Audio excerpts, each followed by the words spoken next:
Yeah,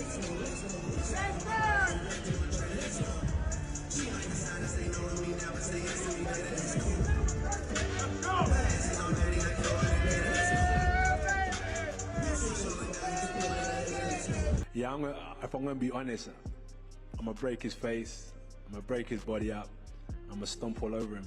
That's my mentality, right? That's a fighter's mentality, and I know what's in my heart.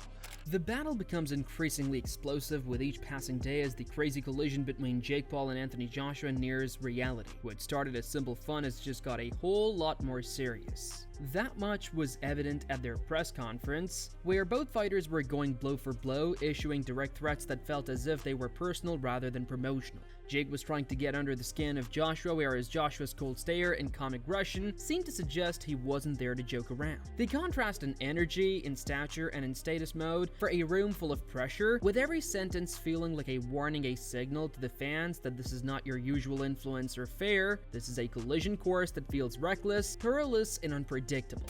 I'm knocking this guy out, becoming the CEO of Matchroom Boxing and changing the plans, and it's going to be me versus Tyson Fury next year. Yeah, if I'm gonna be honest, I'm gonna break his face, I'm gonna break his body up, I'm gonna stomp all over him. That's my mentality, right? That's a fighter's mentality, and I know what's in my heart, I know what's in my mind, and I'm here to compete. I'm here to prove myself that I'm the better fighter, so I'm looking forward to it, and I'll do that until I finish fighting. Anthony Joshua sent the entire internet into shock when he revealed that he has been secretly training with Team Usyk in Spain. For many, this was a shock because Joshua returning to this camp signifies a huge switch in both strategy and mentality. Immediately, fans began to speculate what changes Joshua is preparing for, especially knowing that Usyk's team specializes in advanced footwork, defensive angles, and high-level conditioning. Analysts immediately started referring to this as a warning sign for Jake Paul, claiming if Joshua is sharpening elite techniques with one of the best technical teams in boxing, then this isn't preparation, this is prep for destruction. So no, I won't be trained by Ben Davison. I said that London's a bit distracting for me. So I was invited to train with Team Usyk. So I've been in Spain, we've been doing some good training out in Spain. And I think he's one of the best in the world, not I think, he is one of the best in the world. And it's not all down to him, it's also down to his team that's around him. So I linked up with them, and getting an insight to how someone who's achieved so much has been phenomenal, man. It's been a great experience and it's very challenging. Wow, I did not know that. So who will be your head trainer on the night? Igor. Eddie Hearn remained blunt in the post-conference interview, saying that he didn't find Jake Paul a danger and that this fight was an opportunity for Joshua to increase his profile. He detailed how they aren't treating Jake as a real threat and how Joshua's experience, physicality, and skill make this matchup heavily one-sided. His tone wasn't disrespectful, it was confident, almost casual, as if Jake's presence in this fight barely moves the needle on Joshua's scale of difficulty. I do think he's crazy. I think he's got absolutely no chance. I think he's going to get smashed to pieces. Do you think Jake's crazy? Yeah, I mean totally. I mean, listen, for us, we received an offer that was massive money and a really easy fight. We were talking about fighting this week here in an 8-round fight. Now we're fighting in an 8-round fight for 40 times more money against Jake Paul. So I love the opportunity for AJ on so many levels. I think it's a straightforward fight, massive profile, you know, and especially in the US. So we can go back into 2026 all guns blazing with Turki Al-Sheikh and the plans to hopefully fight Tyson Fury. But in the meantime, we get to wrap our hands, go out there, build the profile a little bit, smash up Jake Paul, make a fortune, and on we go. That confidence from Hearn aligned perfectly with what fans saw in the face-off, where the size and physical difference between the fighters became the main topic online. Joshua was towering, with heavyweight mass, thick muscle density, and a frame built for elite-level power punching. Jake looked determined, but that in itself wouldn't change the fact that he's naturally much smaller, shorter of reach, narrower of shoulder, and lighter of frame than his opponent. The visuals sent shockwaves across social media, as many felt this contest showed a clear lack of concern for safety regulations in the sanctioning of such a match. The moment the two stood nose to chest, the world could see the danger of placing a cruiserweight-level influencer boxer against a genetically gifted heavyweight champion.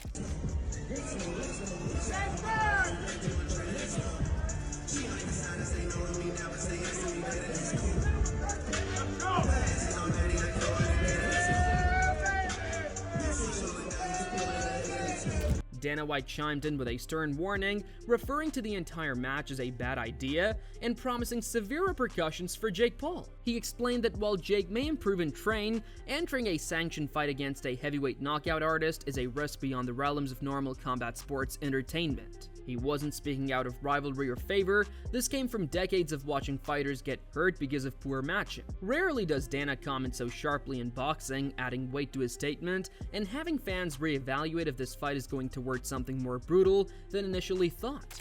Yeah, and did you see the fight that's reportedly being worked on for December 19th in Miami?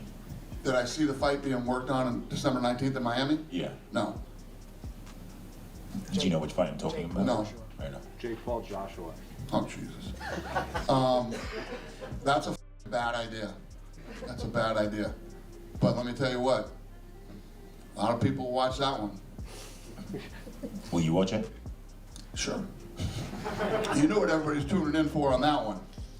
Then I think everybody's going to get what they finally been waiting for. Chael Sonnen added even more intensity by revealing that Ariel Helwani confirmed the matchup is not an exhibition, but a fully sanctioned professional fight. That detail instantly changed the tenor of the whole conversation because it means the referee, rules, gloves, and medical oversight will all be to professional standards and not entertainment-friendly restrictions. Chael explained that this increases the danger significantly because a real heavyweight fight allows Joshua to hit with full power and full intention. Fans reacted in shock, understanding Jake isn't stepping into a playful crossover, he's stepping into a real fight with real consequences and a real chance of serious damage.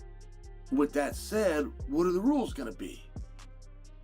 Bigger gloves, just for example, 2-minute rounds, just for example. Like, what are the rules going to be? And while those two boys may go out there and fight, you can have a perception issue based on what the agreed rules for the exhibition are. And Ariel said, no, Chael, you got this all wrong. He said that it's a straight up fight. It is sanctioned. There are no special rules. There are no special gloves. While that chaos unfolds, another massive storyline is developing with Arman Tsarukyan pushing closer to a potential showdown with Ilia Topuria. Arman's dominant victory over Dan Hooker sent a mighty statement to the division, showing he's coming into his prime with full control and confidence. The call-out of Ilia was instant, intense, and straight to the point, proving he's not afraid of the champion's reputation. Immediately, fans started debating the matchup, and what once seemed like a fantasy suddenly became one of the most anticipated possible fights in the UFC. Yeah, just only guy who wanted to fight me, everybody is run out, especially Ilia. If you're here, come on. Yeah, we got a face on. There is just one contender, number one, it's Arman Tsarukyan. Don't make an easy fight. That's what you're calling for, the champ, Ilia Topuria. Yes, of course, everybody knows I gotta fight for the title. And I'm ready. And the end of January, just send me contract. I'll be there. Arman used his post-fight interview to break down exactly why he believes he is better than Ilia Topuria in every important category of fighting. He spoke about pressure, wrestling, speed, cage control, and conditioning, detailing how each tool counteracts Ilia's strengths. He highlighted the holes he sees in Ilia's striking rhythm, defensive movement, and ability to take and counter non-stop takedown threats. His confidence wasn't reckless, it sounded calculated based on experience and film study. The articulation of his advantages made many fans rethink their position, pondering whether Arman may actually be the toughest stylistic challenge Ilia's faced yet. Well, you made that clear tonight, and now all eyes on Ilia. I know that you've already made your case, that's what you want next, and it makes complete sense. Why will you be able to be the one to defeat him? I mean, you can watch my fights and to see like I'm a well-rounded fighter. I can strike, I can wrestle, I can kick, and my endurance is good. My condition, I'm explosive, confident, young. I don't know. I can like go so much things. I'm better than him. You know, he's maybe his hands is not faster but powerful, but I'm not gonna stay on that distance. I'm smart. During the post-fight press conference, Arman doubled down on his readiness when he mentioned that he would even accept a title fight in short notice in January. The media were impressed with this statement because fighting in short notice requires elite conditioning and mental sharpness, and he had both. He made it clear he isn't waiting for perfect conditions or lengthy camps, he's ready right now.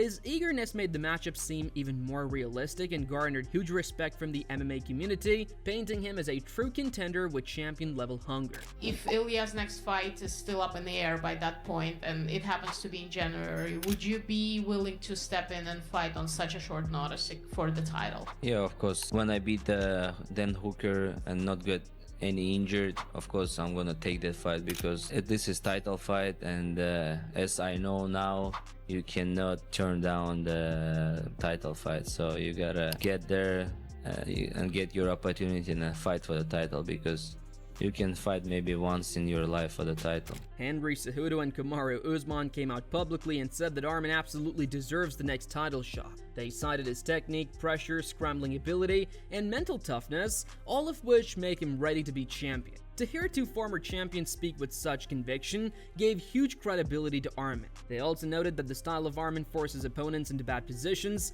making him one of the worst matchups for Ilya on a technical level. Their analysis carried weight because both men are known for deeply studying fighters and recognizing elite potential. Arman Tsarukyan is able to go in there and get the job done, but then guess what, Arman? You have made yourself a star already by some of these antics to build this fight up. And Ilia Topuria, as we know, is already a star. So he's going to continue to just be a bigger star if he's able to stop all these guys that are trolling. Everybody and their damn mama, they want to see that fight. They don't want to see a fight with Paddy the Baddy, man. He's saying that he'll never give Arman a chance, for the belt. Like, he'll rather relinquish that. The UFC 1 does not want to hear that, man. Once you start thinking you're bigger than the UFC, you start to become public enemy number one. Cejudo took it a step further by advising Arman to make more public hype if he wants the UFC to book the fight right away. He further told Arman to release call-outs, stir drama, and repeat what he did before the Hooker fight, because in today's MMA landscape, attention forces decisions quicker than any ranking. Henry explained that the hype can push fights into existence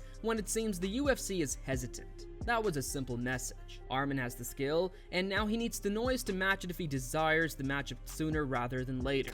I am Arman Tsarukyan. You gotta find a way to see Ilya and to let him know what you're feeling and have people record it, and it's gonna go viral. You know what I'm saying? Create drama, right. Create a buzz. Daniel Cormier wholeheartedly agreed and said that no one in the lightweight division looks as good as Arman Tsarukyan at this very moment. He said Arman has outperformed every other contender and deserves the title shot more than anyone else. DC pointed to Arman's evolution, discipline, and ability to grow rapidly between fights, suggesting he's entering a new level of performance. Coming from DC, that is not casual praise. He rarely labeled someone the clear #1 contender unless their performance is truly demanding. I love Arman. I think he's the man. I think he is the just #1 contender, and I think he should have the opportunity to fight for the belt. He has earned that. He has earned that more than Paddy had. He has earned that more than Justin had. Islam Makhachev then put more pressure on Ilya by boldly stating that Ilya is ducking Arman because he knows he would lose. Islam's comment was of very aggressive nature, basically meant to provoke and influence public perception. As the lightweight champion, his words instantly formed the narrative among fans, who debated whether Ilya was avoiding the fight or simply waiting for the right time. Хотел задать вопрос Исламу. Считаешь ли ты Армана самым серьезным соперником для Ильи? И не кажется ли тебе, что Топурия избегает его? Ну, что избегает, не секрет. Я уже видел там баталии в интернете, где он говорит, я лучше завершу карьеру, чем буду с ним драться. И я думаю на данный момент, что Арман набрал хорошие обороты, и это самый серьезный экзамен для чемпиона. Michael Bisping then stepped in to give a more strategic take, trying to defend Ilya by saying this isn't ducking, it's mind games. He said Ilya might be in control of the timing to frustrate Arman, yet keep the fans talking about it. However, Bisping also made sure to admit that Arman is the strongest contender right now, and the matchup just makes perfect sense. His balanced view added clarity to the situation, while supporting the idea that this fight is one of the best possible matchups in the UFC today. I don't think he was saying that because he's scared. I think he's just saying that to wind Arman up. But if you're a casual fan or you don't understand the mind games, you might think that Ilya's scared. But Ilya does need to come out and say something, because obviously there's a logjam now at the top. There's Arman, who's rightfully the #1 contender, who on meritocracy should get the shot. Khamzat Chimaev closed the discussion with a blunt and confident verdict. Ilya would lose to Arman Tsarukyan by a massive margin, no matter how much he trains. Khamzat explained that Arman's style, pressure, wrestling, and pace would overwhelm Ilya quickly. His certainty made fans react instantly, because Khamzat rarely gives predictions so openly and confidently. His statement added more intensity to the growing belief that Arman might be the future champion. Если что-то будет, раз на раз.